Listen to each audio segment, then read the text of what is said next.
Sketching भी पुराना habit हुआ करता था मेरा. So let's start today. 1 2 3 let's go. Looks all good. So been long time, काफ़ी समय से स्केचेस करने का मेरा मन था और इसी मंथ में मैंने फिर से रिस्टार्ट किया. मैंने रिसेंटली एक ड्राइंग बुक परचेज़ किया और बस स्ट्रोक के मैंने 0.7 mm की पेंसिल भी खरीदी है. ये मेरा फर्स्ट एक्सपीरियंस है ब्रश स्ट्रोक के पेंसिल के साथ. इसे ग्रिप काफ़ी अच्छी है. मैं इसे ऑलमोस्ट 3 वीक से यूज़ कर रहा हूँ. तो आज मैं नोज़ बनाने का ट्राई कर रहा हूँ. नोज़ बेसिकली मैं भी एक रेक्टेंगल से स्टार्ट कर रहा हूँ जो कि मेरा एक सेंटर ऑफ नोज रिफ्लेक्ट कर रहा है. इसका एक सिंपल आइडिया मैं आपको बताता हूँ. जैसे कि अगर आप देखेंगे जो हमारे आइज के टॉप पार्ट से जो एरिया फ्लो होता है, जैसे हमारी थर्ड आई के बॉटम पार्ट, वहाँ से नीचे जो नोज एक स्टार्ट होता है. नोज बेसिकली एक बीच में देखेंगे एक रेक्टेंगल पार्ट है. इसी रेक्टेंगल पार्ट के आजू बाजू में मैंने एक डायमंड बनाया. ये जो कर्व मैंने बेसिकली अभी जो बनाई है एक डायमंड है. और डायमंड के साथ में अगर मैं इसे इमेजिन करूं तो एक नोज बेसिकली मैंने यहाँ पे ब्रेक डाउन करने का ट्राई किया है.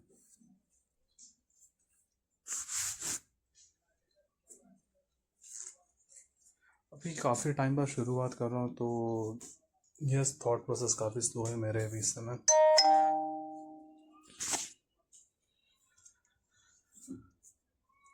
एंड अभी कुछ साथ में काम करते करते, मैं ड्राइंग करते करते मेरा प्लान बेसिकली एनाटॉमी सीखने के साथ साथ स्केचिंग इम्प्रूव करना भी है अभी इस समय. सो यस, मैंने यहाँ पे आपको दिखाया है नोज का एक सेंटर पार्ट मैंने बनाया. ओके, ये हमारा जो नोज फ्लो होता है और जहाँ नॉस्ट्रल बिगिन होती है, सो उसी के सामने ये जो रेक्टेंगल पार्ट हम देखेंगे जब भी लाइट हमारे फेस पे पड़ती है तो ये पार्ट हमेशा ज़्यादा ग्लो होता है. इवन आप पूरे फेस पे देखेंगे, लाइट कभी भी आपके फेस पे पड़ेगी तो सबसे ये पार्ट जो है ये सबसे ज़्यादा हाईलाइट होगी. Okay,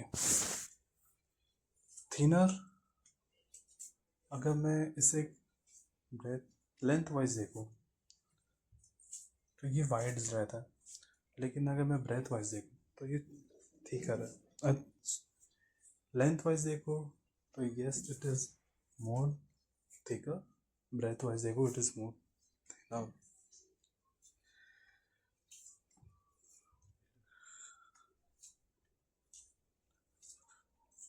no idea. YouTube begin कर चुका हूँ मैं. यूट्यूब स्टार या फिर ऐसा कुछ होना एक अलग बात है. ये बस एक जर्नी है.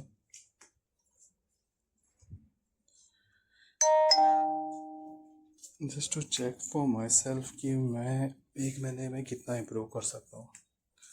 अगर आप लोगों के कमेंट्स आते हैं तो मैं बस कमेंट देखना चाहता हूँ कि क्या आ रहे हैं. एंड ये मेरे लिए काइंड ऑफ चैलेंज भी है, पर्सनल चैलेंज है ये मेरे लिए. प्रीवियसली जब मैं बचपन में स्केचेस करता था तो मैंने काफ़ी सारी ऑटोमोटिव्स डिज़ाइनिंग में मेरा काफ़ी ज़्यादा इंटरेस्ट था. मैंने काफ़ी सारे स्पोर्ट्स बाइक्स बनाए थे. Animal sketching, Pokemon sketching, dragon ball Z character sketching. I hope आप सभी लोगों ने शायद से जो अगर आप व्यू कर रहे होंगे तो बहुत सारे लोगों ने यहाँ पे ड्रैगन बॉल भी शायद से क्रिएट किए होंगे. अब मैं जब स्टार्ट कर रहा हूँ तो एनाटॉमिक ऑलवेज एक मेरा टॉपिक था. ओके, यहाँ पे मैं आपको एक बता देता हूँ. ये जो कर्व पार्ट मैंने जो बनाया है, तो ये कर्व्स पार्ट आप देखेंगे जब हमारे थर्ड आई के नीचे वाला जो एरिया है वहाँ पे देखेंगे सबसे ज़्यादा ये जब बिगिन होता है तो एक फ्लैट एरिया है, बट अगर आप जैसे देखेंगे नोज के जो ये डायमंड की जो शेप है बाजू में और ये रेक्टेंगल के बीच में जो फेस है, वहाँ पे कर्व ड्रॉपिंग आती है। और आप देखेंगे जैसे जैसे ये नीचे जाती है, ये एक हिल एरिया जैसी बनती जाती है। इसे काइंड ऑफ 3D इमेजिनेशन भी आपको नोज को मिलता है। वही जब अब ये बॉटम पार्ट आती है तो ये उल्टा एक तरीके का वी पॉइंट जैसा दिखता है। और इसमें एक ये हो जाती है कि आप नोटिस अगर ध्यान से करें तो जो ये बॉटम वाली पार्ट है ये ज़्यादा नीचे ब्रॉडर, ये ज़्यादा लोअर रहती है। ओके, सो इसका अगर आप देखेंगे ब्रेक डाउन, आप धीरे धीरे आगे आप देखेंगे, सो इसमें आपको दिखेगा कि कैसे ये एक 3D इफेक्ट एक रियल टाइम में कन्वर्ट होगा।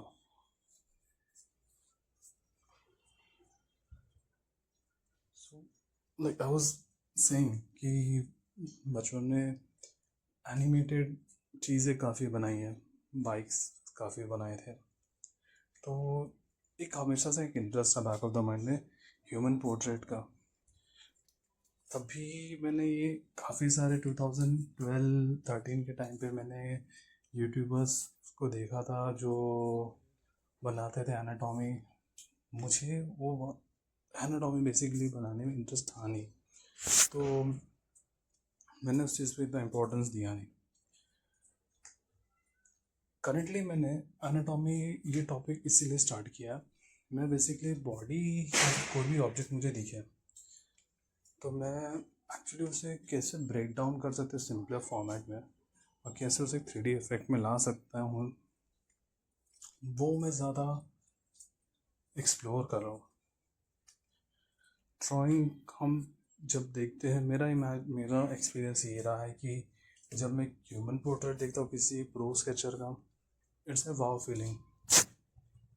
और as a beginner first trial में हमेशा ये एक मिस्टेक होता है जहाँ पर मैं एक प्रो स्केचर की तरह मैं कोई भी टॉपिक उठा दे, लेट्स से माँ दुर्गा का मैंने फ़ोटो उठाया, आई ट्राई टू मेक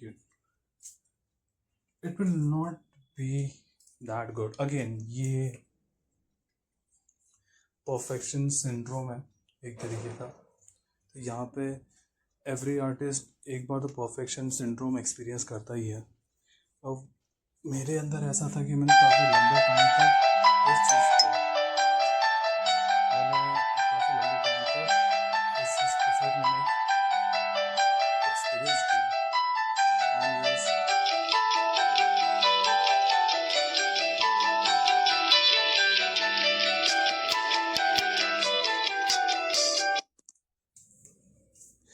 इस काफ़ी सारी चीज़ लंबे टाइम से मैंने एक्सपीरियंस किया। ये मैंने नोटिस किया कि इसमें हमारा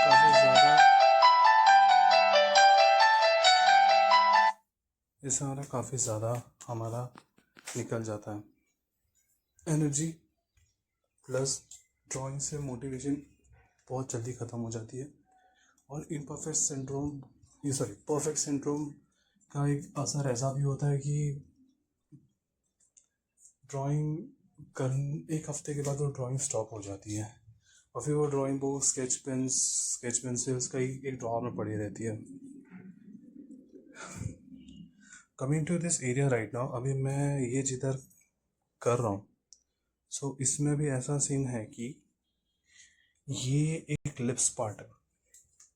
लिप्स पार्ट में आप देखेंगे तो अगर उसको ध्यान से देखें लिप्स पार्ट को, तो अपर पार्ट ऑफ लिप्स है और बेसिकली एक वी को दो डायगोनल लाइन ज्वाइन कर दी है। आप एक वी कंसिडर कीजिए और उस दोनों वी से दो डायगोनल लाइन बनाइए, दोनों टेपर करती हुई नीचे साइड पे। एंड जो लिप्स के ये जो सेंटर पार्ट वाला एरिया है, सेंटर पार्ट जहाँ ये हमारा माउथ खोलता है, अब जब वो क्लोज रहता है तो वो काइंड ऑफ डब्लू शेप में दिखता है।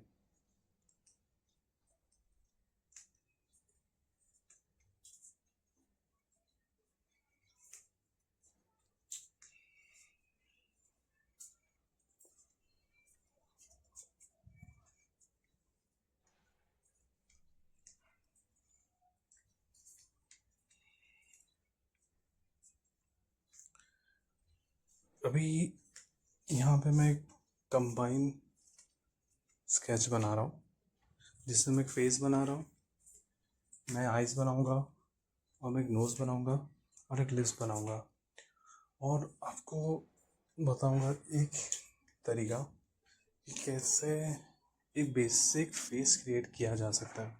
तो मैंने स्टार्ट किया एक सर्कल से। ओके, सर्कल को मैंने एक सेंटर लाइन मारा बीच में से, और एक मैंने हॉरिजॉन्टल सेंटर लाइन के ऊपर ही थोड़े से एक और हाइट पे मैंने एक सेंटर लाइन बनाया। वो जो एरिया है, वो एरिया मेरा बनेगा अपर आई का पार्ट, वहाँ से मेरा अपर आई का एरिया टच होगा। एंड जो मेरा सेंटर लाइन है उस पर मेरा जो हॉरिजॉन्टल सेंटर लाइन है उस पर मेरा लोअर आई का पार्ट वो रेस्ट होगा।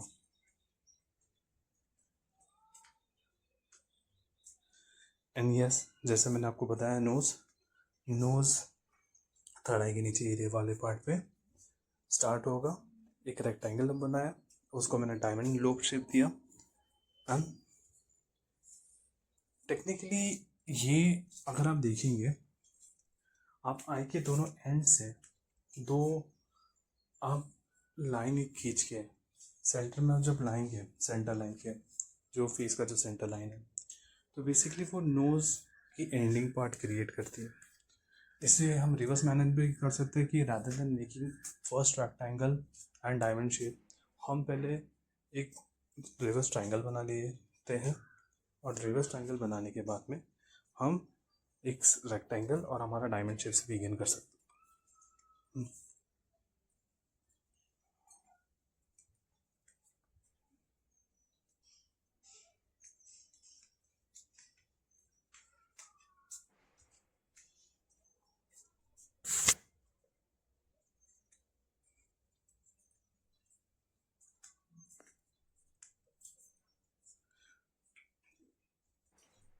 मैंने रिसेंटली जब ड्राइंग का भी स्टार्ट किया था, तो मैंने वापस से मैंने एनिमे से स्टार्ट किया था, बिकॉज एनिमे मेरा भी इंटरेस्ट है। मैं भी रिसेंटली मैंने डीमन स्लेयर का मूवी देखा था, it was really good. Akaza and Zenitsu really hit me well, बहुत अच्छे लगे उनकी स्टोरीज एंड ओवरऑल मूवीज अच्छी थी। मैं एनिमेस देखता हूँ, एनिमेस मैंने बनाए, जेनित्सु को मैंने क्रिएट किया, आप मेरे चैनल पर चेक कर सकते हैं। एंड उसके साथ मैंने मदारा का एक स्केच बनाया था, सो उससे मुझे काफ़ी अच्छे व्यूज़ मिले। और you can just click on the icon on top, या टॉप राइट पे you can check out the shots and I can explain you, अगर आप लोग का इंटरेस्ट रहेगा, I can explain you how I made Zenitsu, how I made Madara right now। उसके साथ में मैं अपने बेसिक्स पे भी काम करना चाहता हूँ, अपने हैंड अपने मूवमेंट्स पे भी मैं काम करना चाहता हूँ, सो दैट मेरे को ये क्रिएटली समझे कि सिर्फ बनेगा कैसे।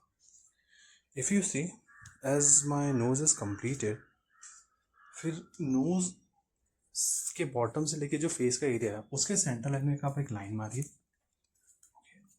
एंड वहाँ पे जो मैंने आपको वी के साथ में दो डायगोनल लाइन वाली बातें बताई थी, जो लिप्स का अपर पार्ट है उससे बना के उसके नीचे आप डब्ल्यू क्रिएट कीजिए। And now I am just extending my upper part, एक रेक्टेंगल, एक फेस रेक्टेंगल शेप में, जो मेरा लेफ्ट और टॉप का जो पार्ट है उसको मैं बस एक्सटेंड कर रहा हूँ, ठीक है। एंड मैं उससे नीचे लाल ईयर रीजन तक लाने के बाद जॉ लाइन से मैं उसे चिन तक टेपर करूँगा।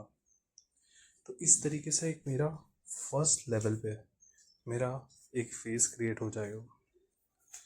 This was a beginning video and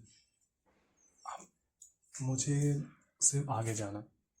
इसके बाद मेरे को नेक्स्ट टॉपिक चेक करके मैं आपको और बेटर वीडियोस ला के दूँगा. एंड मेरा ऑलवेज यही रहेगा कि मैं ऐसा कुछ सीख के ऐसा कुछ बता सकूँ आप लोगों को जो एज अ बिगिनर आप लोग इम्प्रूव हो. एंड या that is my thing. So I'm just now giving my final curves to my tapered chin to ear part. Okay, and मैं इसे कंप्लीट कर सकता हूँ. मेरे रेक्टेंगल को मैं थोड़ा सा और साइड में कर्व देके थोड़ा सा हेयर ऐड करके मैं इसे कंप्लीट कर सकता हूँ. मुझे ये जो एक्सपीरियंस है ये एक्सपीरियंस मेरा यूट्यूब पे आना just to check and it's like a journey right now.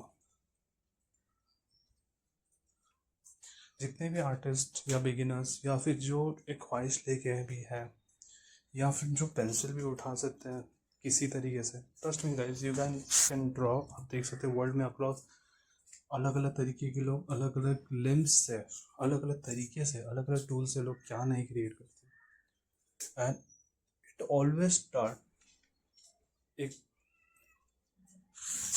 घंटा शांति से बैठिए और आप स्टार्ट कर दीजिए. Good luck guys, have a great day.